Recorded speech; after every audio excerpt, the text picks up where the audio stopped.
Les temps du récit, l'imparfait et le passé simple.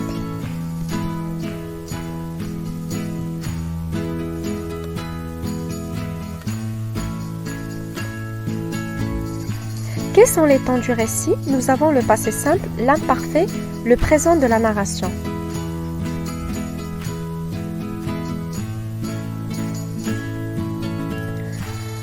Aujourd'hui, nous allons plus nous focaliser sur l'imparfait et le passé simple et comment les utiliser correctement dans un récit.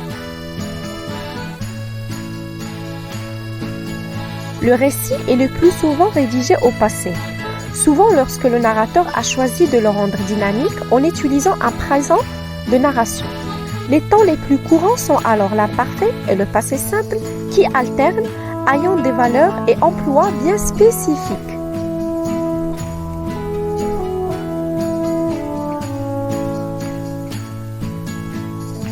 Dans un récit, l'imparfait peut exprimer la description. Il permet la description d'un paysage ou le portrait d'un personnage.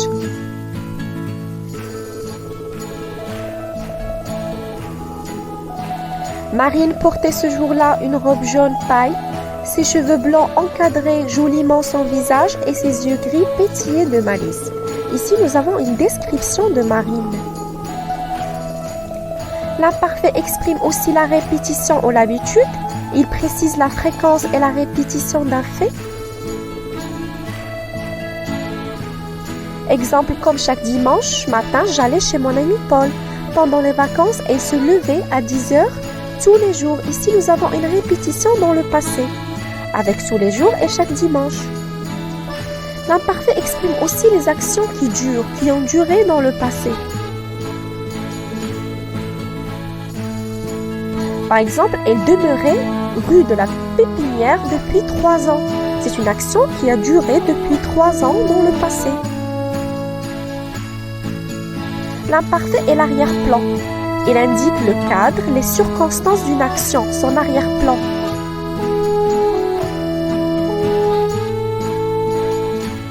Par exemple, il était une fois une pauvre vieille femme qui n'avait pour seul bien que sa maigre vache et un mince lopin de terre à cultiver.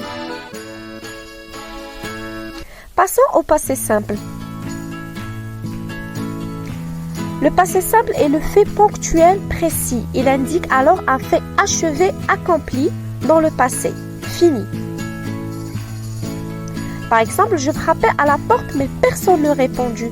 Ici, nous avons une action achevée dans le passé. Le passé simple a aspect bref, il exprime un fait bref et soudain dans un décor au passé exprimé par l'imparfait. Exemple, je me précipitais vers le téléphone. Ici, nous avons une action brève, courte, soudaine, dans le passé. Le passé simple a aspect de successivité. Celui-là exprime des actions qui se succèdent, qui se déroulent les unes après les autres.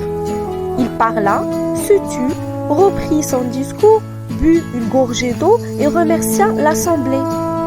Ce sont des actions qui se succèdent. Le passé simple et les actions de premier plan. Il permet de raconter les faits marquants d'un récit, dit de premier plan, comme par exemple l'élément perturbateur d'un récit. Exemple, la jeune fille puisait de l'eau à la source, action d'arrière-plan qui dure, quand soudain apparut une vieille femme, événement marquant de premier plan.